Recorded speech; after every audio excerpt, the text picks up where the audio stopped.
You bet. FEMA and members of the U.S. military are standing by ready to rush aid, including water and meals ready to eat, into the hardest hit areas in Puerto Rico as soon as it's safe to do. Our military at work. Joining me now by phone for more on the disaster response that lies ahead is Army Brigadier General Dustin Shultz, First Mission Support Commanding General at Fort Buchanan in Puerto Rico. You're with us, General? Absolutely. Well, Thank you for having me today. No, absolutely. And we've been telling the story of what it's like there, and you're ready to step up. How great the need do you think you're going to see? The need is going to be immense.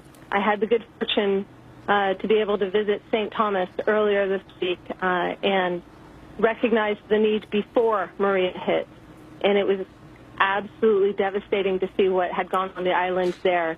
And just looking out today, there is extreme devastation, and the people of Puerto Rico and the U.S. Virgin Islands are going to need our assistance, our support, and our resolve. And we stand ready to assist them as required. So when you are getting ready for something like this, General, and you're kind of massing off island or on island, what is your ready position like? I mean, you've got to hunker down and stay it's safety too if you're actually on these islands, and if you're away, there's a distance to then come in while a storm sometimes is still brewing. That's true. We have the good fortune of most of our formation is on Puerto Rico proper, and our forces consist of engineers and logisticians and petroleum and water, and we're part of America's Army Reserve, and we stand ready as the dual status commander and PRIMA and FEMA ask for our assistance, and the governor of Puerto Rico. We are prepared, and we have to lean forward. We have to look at what formations are where, what is needed, what historically is needed in these events, and how we can assist.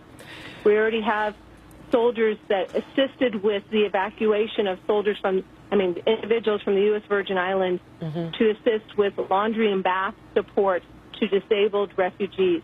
That was huge, and that was done under and in support of the dual status commander on the ground to make sure that they had those assets. You know, it's interesting. I see this on social media a lot when you talk about islands. Many of us have vacationed down in that area, and there are mountain regions or hillside regions to get to. But when you talk about these torrential rains and flooding, that pretty much affects everybody because you've got entire hillsides of mud that are part of all of this. What are you anticipating in terms of rescue situation? Were these people able to get out of the way? 100% no electricity on Puerto Rico right now. Absolutely.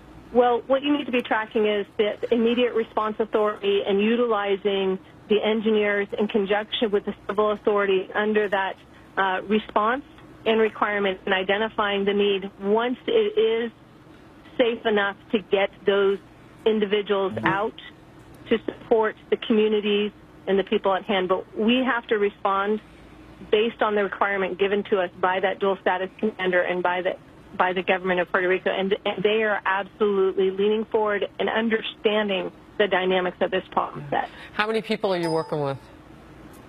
Well, in my formation, we have already over 4,500 soldiers, and that's not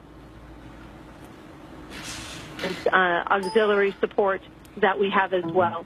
We look directly in with the total force integration of FEMA, of PRIMA, with the different response agencies to make sure that we're providing the support as they need it on time.